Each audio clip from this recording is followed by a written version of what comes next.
বন্ধুরা, দুটো কাজ এসছে এখন আজকে। একটা দেখতে পাচ্ছ মাইক্রো ওভেন।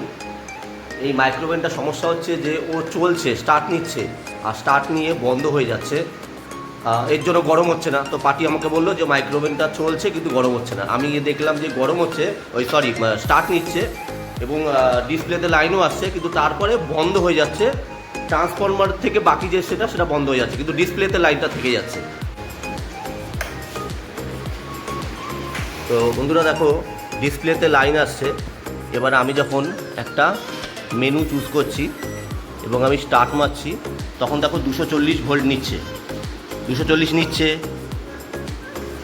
তার মানে কি পিসিবি লাইন ছাড়ছে, এ দেখো 0 হয়ে গেল। তার মানে পিসিবি লাইন ছাড়তে ছাড়তে বন্ধ করে দিচ্ছে। এটাই হচ্ছে ব্যাপার। তাহলে পিসিবি লাইন ছাড়তে ছাড়তে কেন বন্ধ করে দিচ্ছে, কী সমস্যা সেটা আমরা দেখব। আরেকটা আমি জলের মেশিনের একটা কাজ এসছে।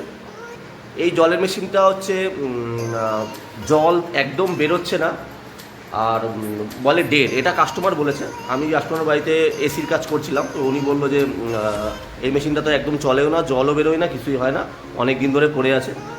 তো এই দুটো কাজই এখন আমি আমার সেন্টারে নিয়ে চলে এসেছি, Sanaya repairing and training institute. তোমরা জানো যে আমি কাজ শেখাই এবং তার সাথে আমার নিমতা বেলঘরিয়ার মধ্যে কোনো কাজ পেলে আমি সেটাও করি, কখনো কখনো স্টুডেন্টদেরও নিয়ে যাই। তো এই হচ্ছে ব্যাপার। আচ্ছা, দুটো সমস্যার ভিডিও তো এখন দিলাম।